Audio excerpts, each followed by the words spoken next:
Halo guys, balik lagi sama gue Andrew CMO dari Way.id atau Wear Indonesia. Di produk review kali ini gue akan mereview fitness tracker terbaru dari Fitbit, yaitu Fitbit Lux. Tapi kalau misalnya lu pengen lihat review-review Fitbit gue sebelumnya, lu bisa lihat juga. Gue bakal kasih lihat nih thumbnailnya atau enggak linknya ada di deskripsi dari video ini. Dan gue juga sudah buat beberapa video workout bersama teman-teman gue dan bersama Fitbit yang lu bisa cek. Yang linknya juga gue taruh di deskripsi dari video ini. Oke, tanpa panjang lebar, langsung check it out. Sebelum lanjut, jangan lupa klik like, subscribe, dan tombol loncengnya, biar travelers nggak ketinggalan update-update atau review perlengkapan active lifestyle, content creator, dan traveling lainnya.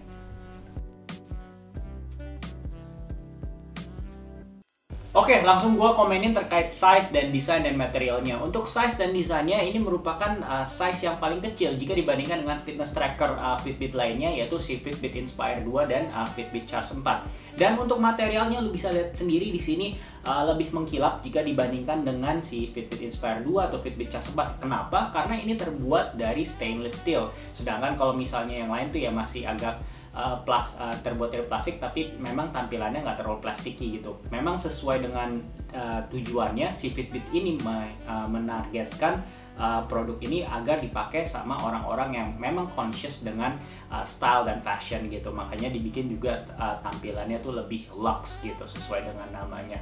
Nah, terus kalau misalnya kalau lu beli Fitbit Lux itu sama aja kayak misalnya lu beli Fitbit Inspire 2 dan Fitbit Charge 4, lu akan dapat kayak strapnya baik yang kecil dan besar. Jadi kayak nggak usah bingung kayak gue belinya ini mesti ukuran yang mana, karena Fitbit selalu mengeluarkan dalam dua size, baik itu yang small atau yang large, dan itu udah dalam satu paket. Lu nggak usah beli extra strap lagi gitu buat yang lu belum tahu produk-produk Fitbit. Oke, sekarang gue mau ngomongin terkait screen and touchscreen mekanismenya ya. Nah, untuk screen ini merupakan yang paling terang jika dibandingkan dengan fitness tracker lain, baik si Fitbit Inspire 2 ataupun si Fitbit Charge 4, karena menggunakan teknologi AMOLED. Sedangkan yang lain kayak si Fitbit Inspire 2 dan Charge 4 itu masih grayscale karena masih menggunakan si OLED gitu ya. Nah, secara tampilan itu terang, jadi memang lebih cantik sesuai dengan target market yang diinginkan si Fitbit, tapi tentunya akan lebih mereduce baterai lebih lagi jika dibandingkan dengan yang grayscale screen-nya ya. Nah, gimana dengan kayak touchscreen mekanismenya ya? Sebenarnya sama aja kalau misalnya lu udah pernah pakai fitness tracker Fitbit sebelumnya, dimana kalau misalnya lu swipe dari atas ke bawah nih, lu bisa ngelihat kayak lu bisa screen weight diganti dan pengaturan-pengaturan kayak do not disturb. Nah, intinya kayak pengaturan settings lah.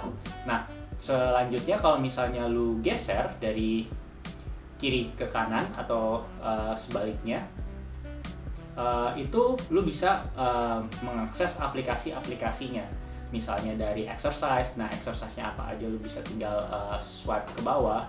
Dan kalau pencet ya, kalau mau pilih tinggal dipencet aja, di tap aja. Nah, back-nya tinggal dari swipe kiri ke kanan. Oke. Nah, terus lu bisa lihat juga opsi-opsi lainnya. Pokoknya tinggal kayak swipe kanan, swipe kiri. Dan kalau misalnya lu mau apa lagi nih? Back itu swipe kiri ke kanan. Dan kalau misalnya lu mau lihat widget-widgetnya kayak steps atau enggak kayak heart rate lu dan health status lainnya, itu ya udah tinggal dari swipe bawah ke atas. Nah, seperti ini. Jadi memang benar-benar data-datanya ya simple-simple aja.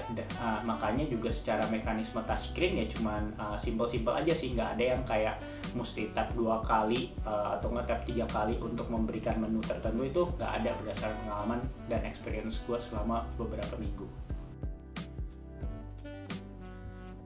Apa aja sensor yang ada di si Fitbit Lux? Pertama pastinya ada heart rate sensor yang bisa 24 jam mendeteksi heart rate lu baik lagi nggak olahraga atau nggak saat olahraga. Yang kedua itu ada temperatur untuk skin. Nah, yang ketiga ada 3-axis accelerometer. Dan yang keempat itu ada SPO2. Tapi sayangnya sampai saat ini, sampai video ini dibuat, statusnya itu masih coming soon. Itu biasa, si Fitbit suka keluarin barang yang fiturnya itu suka coming soon. Sekarang mari ngomongin terkait heart rate-nya saat lu pakai untuk berolahraga. Seperti biasa gue pakai Polar H10 sebagai benchmarknya, tapi kali ini gue sandingkan dengan si Forerunner 745 gue. Dimana menurut temuan gue itu cukup oke sih. Dimana lu bisa lihat di sini average gue saat ini gue kasih lihatnya yang weight aja, tapi gue udah coba untuk lari, untuk kayak crossfit, interval training, Nah ini untuk si weight lu bisa lihat di sini average-nya 122 ya BPM gua. Nggak beda jauh-jauh amat sih dengan si Forerunner 745 yang gua pairingin dengan tadi si Polar H10, karena si Fitbit Lux ini nggak bisa di-pair sama third party aksesoris. Jadi ya kalau menurut gua sih ada perbedaan itu wajar, dan perbedaannya juga well nggak jauh-jauh amat. Yang satu 118 itu dari si Polar H10, yang si Fitbit Lux-nya itu 122 average BPM-nya. Oke, sekarang gue mau ngomongin terkait sleep tracking-nya. Jujur untuk kayak akurasinya gue nggak punya alat pembandingnya, dimana gue udah ngeliat ada YouTube orang lain di luar negeri, dia punya ada semacam kayak sensor tidur. Tapi gue bisa tarik kesimpulan dari beberapa referensi gue untuk mendeteksi keakuratan sleep tracking. Keakuratan dalam artian apa? Yaitu untuk mengetahui kapan kita awake-nya, kapan kita light sleep, kapan kita deep sleep, kapan kita REM. Nah, berdasarkan referensi-referensi gua itu, mereka pada bilang itu cukup akurat si Fitbit Lux ini dalam mengetahui cycle tidur kita atau enggak level dari tidur kita. Nah, sekarang gua mau kasih lihat terkait lebih kayak tampilan datanya. Kalau misalnya di jam, itu lu bisa lihat sekedar cuman ya udah durasi dengan sleep score-nya, dan sleep score itu termasuk dalam golongan apa? Apakah fair, good, atau excellent gitu. Nah, bagaimana kalau misalnya kita lihat lebih detail? Itu kalau lu lihat lebih detail itu di Fitbit, di aplikasinya Fitbit maksud gua, lu tinggal buka. Nah, lu bisa lihat nih di sini time sleep-nya totalnya berapa, deep and REM-nya berapa, restoration sleep-nya berapa.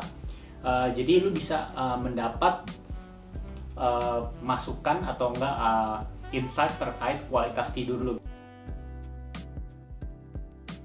Oke, untuk sport profile-nya si Fitbit Lux ini ada 21 sport profile, tapi yang hanya ada di jam lu itu hanya bisa lu masukin per 6. Jadi kalau misalnya lu ada olahraga lain yang lu ingin masukkan, lu harus hapus salah satu sport profile-nya dan lu masukkan olahraga yang lu ingin masukkan dari si aplikasi Fitbit. Jadi tampilannya semacam ini kalau misalnya di jam.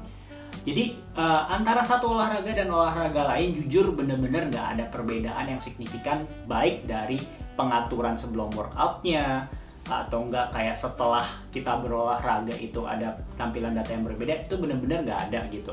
Jadi bener-bener agak minimalis sih sebenarnya kalau misalnya lu beli jam ini dengan harapan bukan jam fitness tracker dengan harapan kayak dapat data yang mendetail. Definitely itu bukan tujuan Fitbit Lux ini dibuat, karena ini lebih bener-bener kayak ya udah yang penting bisa track beberapa aktivitas dan memang nggak terlalu detail, karena memang ini ditujukan buat ya mereka yang mungkin yang baru pengen bergaya hidup sehat dan ya nggak terlalu ambisius amat kali ya, bayangan gue seperti itu. Nah, terutama untuk run ya, untuk run itu jangan lupa ini nggak ada built-in GPS. Mereka bilangnya connected GPS ya. Intinya simpelnya saat lu misalnya lari ya lu harus bawa HP lu gitu. Jadi kayak tunggu connect dulu baru nanti lu bisa dapetin GPS dari si HP lu. Jadi kayak gua nggak terlalu akan ngomongin terkait GPS-nya di produk review kali ini ya, karena memang nggak ada built-in GPS-nya ya. Karena kalau misalnya akurat pun itu akurat berarti handphone gua, iPhone gua, bukan dari si fitness trackernya gitu. Nah, apa yang terjadi kalau misalnya lu lupa nyalain nih sinkronin GPS-nya dengan si Fitbit Lux? Akhirnya ya lari lu nanti bakal ada yang kayak gua nih. Gua ada sempet dimana gua lari, ternyata GPS-nya belum connect dan gua udah keburu lari. Ya akhirnya gue sempet ada kayak lari 17 Agustusan gitu, udah jauh-jauh akhirnya, tapi nggak ada data data GPS-nya, data peta GPS-nya. Sedangkan yang benar musinya gue baru kasih lihat di sini. Nah, ada tampilan seperti ini, kayak ada tampilan peta gitu. Jadi tolong dipastikan kalau misalnya lu lari menggunakan Fitbit Lux ya lu harus bawa namanya ya handphone gitu. Sedangkan untuk kayak olahraga lain gue udah coba pakai buat kayak workout, interval workout, dan weight, itu bener-bener nggak ada bedanya. Basically cuman kasih lihat tuh kalori dan kayak data-data health stats lainnya kayak intensity minutes dan that's it gitu. Nggak ada yang namanya kayak body heat map yang lu bisa temukan di Garmin atau di Coros, itu nggak ada. Ini bener-bener sesimpel mungkin buat orang yang emang ya pengen yang penting gerak aja gitu lah. Oke, sekarang kita ngomongin beberapa fitur atau data yang mengenai health stats-nya ya. Pertama-tama active zone minutes itu menurut gue penting banget selama gue menggunakan ya basically Fitbit apa aja sih. Active zone minutes itu intinya menurut WHO orang harus kayak bergaya hidup aktif setidaknya dalam total seminggu itu 150 menit dan kalau misalnya di Garmin itu ada intensity minutes, sedangkan kalau misalnya ada di Fitbit itu namanya active zone minutes, di mana intinya tuh intensitas suatu aktivitas atau olahraga itu kan pastinya berbeda-beda. Nah, sehingga metrik menitnya itu juga akan berbeda-beda. Berdasarkan apa? Yaitu berdasarkan heart rate zone-nya. Misalnya kalau lu jogging, heart rate zone-nya lu bisa lihat di sini cuman 114 atau enggak sampai 138. Nah, akan dinilai sama si Fitbit. Ya, walaupun tulisannya ini fat burn itu hanya 1 kali zone minutes gitu. Sedangkan kalau misalnya yang BPM-nya intinya kayak lo makin deg-degan itu active zone minutes-nya itu nilainya yang dalam metrik menit itu akan lebih tinggi, yaitu 2 kali zone minutes, dan pada saat peak itu 171 itu pasti kayak lo lagi olahraga misalnya interval training atau HIIT training. Nah, itu 2 kali zone minutes gitu. Jadi kayak ini merupakan penilaian keseharian atau mingguan yang menurut gue berdasarkan pengalaman selama pakai Fitbit itu yang gue rasa semacam ada kayak gamification ya. Jadi lu ngerasa setelah lu kayak lari, setelah lu kayak weightlifting atau workout apapun, lu jadi ngerasa ada achievement-nya gitu dalam bentuk angka. Buat gue itu sangat penting sih. Oke, untuk health stats menarik lainnya yaitu stress management score, di mana itu kalau misalnya skornya semakin tinggi artinya lu semakin baik dalam menghandle stress lu. Semakin rendah ya artinya semakin buruk. Sayangnya ini nggak tampil di Fitbit Lux, tapi gue mau kasih tahu variabel apa yang dijadikan penilaian dalam skor ini, yaitu responsiveness heart rate kita, exertion balance, dan sleep patterns-nya. Dan menurut pendapat gue berdasarkan pengalaman untuk pengukuran stres semacam ini gue lebih prefer sebenarnya si Fitbit dibandingkan si Garmin, karena kalau Garmin gue kadang ngerasa apa yang ada di skor tidak terlalu mencerminkan dengan apa yang gue rasakan. Tapi again, gue tidak punya benchmark, hanya berdasarkan pengalaman gue menggunakan produk-produk ini aja. Let's say kalau misalnya skor lu lagi buruk banget, nah itu di jamnya itu ada yang namanya gue kasih lihat langsung aja opsinya di sini, yaitu relax gitu. Jadi kan kayak stress sama relax itu ada korelasinya, dimana lu tinggal ikutin aja. Basically itu kayak inhale, exhale, exercise gitu, kayak latihan pernapasan agar lu lebih kayak calm gitu. Oke, sekarang gue mau ngomongin terkait aplikasi Fitbit-nya. Sebenarnya lu juga bisa akses lewat website, tapi itu kayak nggak secanggih si Garmin Connect yang memang punya khusus browser versionnya, web browser versionnya. Jadi mendingan aksesnya si Fitbit ini dari si aplikasi handphone lo aja. Nah, menurut pendapat gue secara UI dan UX ini salah satu yang paling simple. Memang karena menurut gue Fitbit itu approach-nya memang lebih kayak holistik ya, nggak cuman memang nggak terlalu untuk sport performance, tapi juga lebih untuk kayak mindfulness kayak dan untuk kayak diet, makan.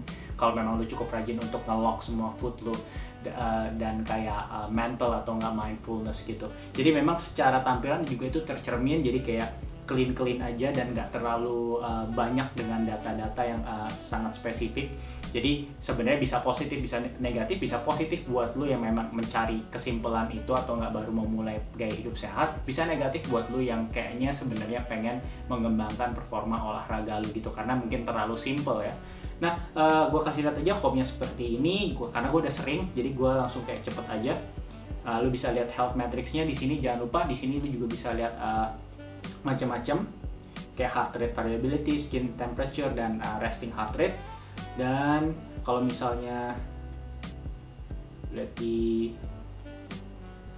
heart rate, lu juga sebenarnya bisa ngelihat cardio fitness. Cardio fitness itu intinya VO2 max, dan itu nggak muncul di jam gitu ya. Jadi lu hanya bisa lihat di aplikasi Fitbit-nya. Jadi cardio fitness lu bisa lihat di sini. Terus ada kayak steps, terus ada weight, terus kayak lu bisa lock kapan lu minum atau food, stress management, so on. Dan discover ini lebih akan berasa kalau misalnya lu subscribe premium. But anyway, sebenarnya kalau lagi beli Fitbit itu kadang belakangan suka nawarin, sering banget itu 6 bulan gratis.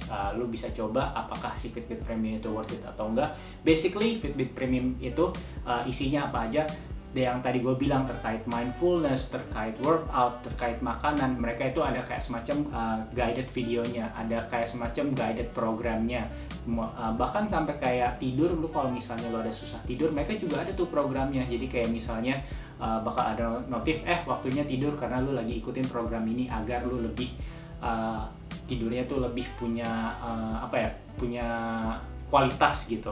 Jadi again, ini hanya akan berasa si table discovery ini kalau misalnya lu subscribe premium. Kalau misalnya nggak subscribe, well, pastinya akan sangat terbatas ya. Terus ada community, jujur gue juga nggak terlalu aktif, tapi lu bisa lihat di sini, ini kayak semacam social media.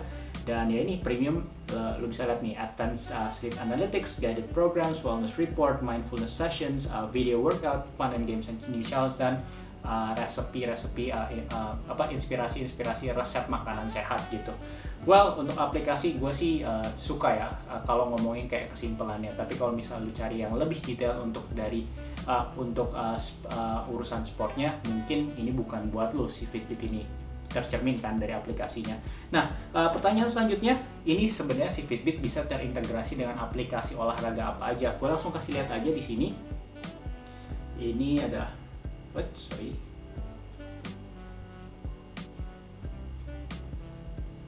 third party apps. Nah, lu bisa lihat di sini compatible apps-nya cukup banyak, apalagi kalau misalnya kayak standar Strava, lu bisa lihat di sini MyFitnessPal, Training Peaks, macam-macam. Jadi tinggal lu pilih aja nih aplikasi third party mana yang biasanya lu pakai buat sharing-sharing atau nge-track performa olahraga lu. Semuanya itu bisa si Fitbit ya, tapi tergantung dengan produk-produk Fitbit mana yang lu pilih ya. Pasti tentunya ada keterbatasannya. Kalau misalnya lu pilihnya belinya fitness tracker, pasti ada beberapa data yang nggak secanggih dengan si smartwatch. Begitu berdasarkan pertemuan gua. Oke, gue mau ngomongin terkait battery and resistance-nya, dimana untuk mengecas dari 0% sampai 100% itu lu memerlukan waktu kurang lebih 2 jam, which is itu true. Dan kalau secara on paper itu dia bisa bertahan selama 5 hari. Dan gue ngerasa itu juga cukup sesuai dengan aktual di dunia nyatanya ya, dimana gue setiap hari menggunakan ini ya untuk kerja, paling ada notif-notif dikit kan. Terus gue olahraga setiap hari dengan durasi sekitar 45 menit. Itu memang bertahan sampai 5 hari. Jadi kayak untuk yang namanya fitness tracker dengan warna AMOLED itu, which is not bad lah ya, itu 5 hari. Dan memang sesuai dengan janji yang ada tertulis di Fitbit gitu. Tapi again, jangan lupa ini kan baterai itu kan consumable. Jangan sampai kalau misalnya lu pakai sampai benar-benar habis baru lu charge. Jadi ya sama sih treatmentnya sama kayak baterai smartphone lu ya. Dan bagaimana dengan resistensinya? Well, diklaim sampai 50 meter itu bisa ya dipakai. Tapi jujur gue ya saat PPKM ini juga belum pernah coba untuk berenang, tapi berdasarkan pengalaman gue dengan produk-produk Fitbit yang lalu-lalu kayak Fitbit Inspire 2 ataupun mungkin si Charge 4 itu gak ada masalah dengan kayak swimming pool ya. Kalau lu berenangnya di swimming pool itu totally gak ada masalah. Nah, sekarang mau ngomongin aja terkait smart notification dan connectionnya, karena memang kayak minim banget di sini, dimana notificationnya ya lu cuman kayak buat kayak ngintip aja, kayak misalnya ada telepon ataupun kayak ada message gitu, dan connectionnya hanya menggunakan Bluetooth, jadi nggak bisa dikonekin dengan aksesoris third party lainnya gitu. Oke, kesimpulannya apa? Langsung aja untuk harga gue tulis di sini.